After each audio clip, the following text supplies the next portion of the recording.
The World Telecommunication and Information Society Day is observed every 17th of May each year, globally since 1969. On this day, the International Telecommunication Union, ITU, was founded, and the first International Telegraph Convention in 1865 was signed. As part of our focus this week to celebrate the International Day of Telecommunications and Information Society, with a theme for this year, Accelerating Digital Transformation in Challenging Times, our editor, Hilary Damesa, please host to our very distinguished and respected experts in this sector. First is Dr. Ikechuku Adinde, Director of Public Affairs, the Nigerian Communications Commission, and Mr. Adeleke Adewolu, Executive Commissioner, Stakeholders Management at the Nigerian Communications Commission, NCC as well. Hilary, over to you. Thank you so much, Toby. And like he said in his insight, let's take it first from Dr. Ikechuku Adinde, Director of Public Affairs, Nigerian Communications Commission. Thank you very much, Hilary. As part of this year's International Telecommunications and World Information Society celebration, let's look at the core values that define the Nigerian Communications Commission and what the NCC has been doing to ensure Nigerians get the full benefits of the telecoms services. The Nigerian Communications Commission is a foremost regulatory organization, and it has defined that as its mission to support a market-driven communications industry and promote universal access. The NCC is acclaimed both nationally and internationally as the foremost regulatory agency in Africa. And from that context, being in the public affairs role for an organization of that international repute demands quite a lot.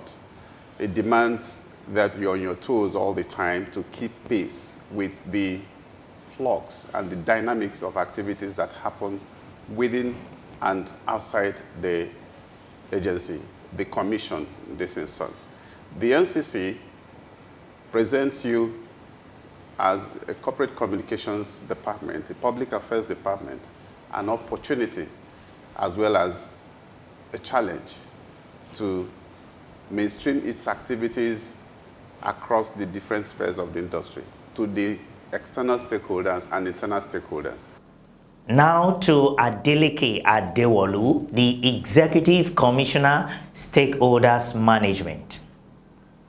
What, in your purview, are you doing as the Executive Commissioner to ensure adequate stakeholders' engagement for the growth of the telecom industry? Thank you for that. Yes, the Office of the Executive Commissioner for Stakeholder Management is one of two Executive Commissioner positions within the NCC. The other is the Office of the Executive Commissioner for Technical Standards.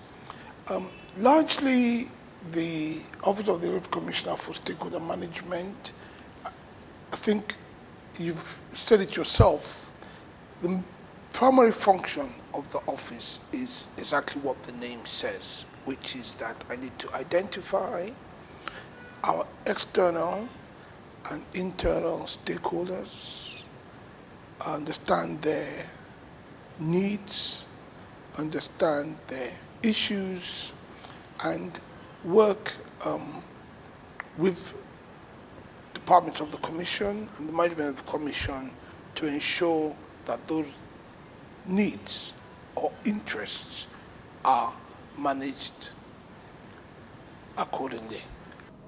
The digital economy policy of the federal government is built around the NCC.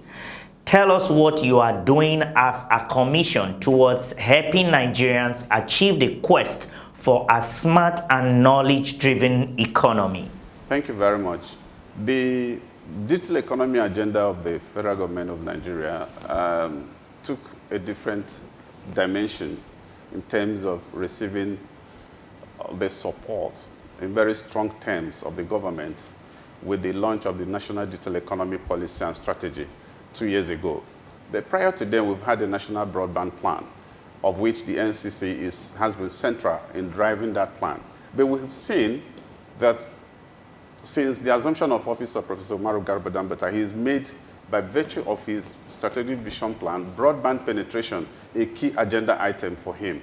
And we have seen through his conscious and deliberate engagements with strategic stakeholders in the industry, some of the key achievements and initiatives which he's been able to achieve to be able to drive broadband from as low as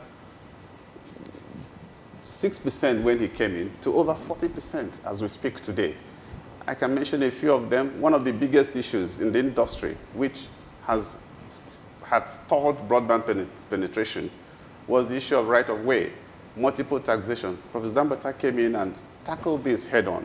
Today, these issues have given way to a more friendly environment where the operators and service providers who are rolling out broadband services have little or no hitches. How would you assess the growth of the industry under the present leadership of the Executive Vice Chairman, Professor Umar Garba Danbatta, in the past years?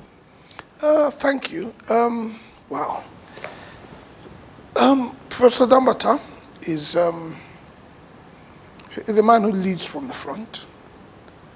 He's an academic by profession, so he brings that sharp intellect into everything he does. He's deep, he reads, he understands, so whenever you kind of interact with him, you know, you have to know what you're talking about, and you have to do your homework properly. Dr. Adinde, the NCC is known as a consumer-centric regulator. Do tell us how the Commission responds and manages the issues of consumer interest and that of quality of service. Thank you so much. Let's say again that key to our engagement as a public affairs department is the consumer. By virtue of the fact that the NCC is a consumer-centric regulator. Again, you cannot discuss consumer-related issues without making Professor Danbatta's 8-point agenda a focal point, because he defined that as one of the key agenda items in that his vision plan. And in the 5 years plus that he has been on the saddle of the leadership of the Commission, we have seen consistent, deliberate, and conscious effort by his leadership to mainstream consumer-related issues in such a way that consumers can be happy. Thank you so much. That's the conversation this week with our special guests of the week.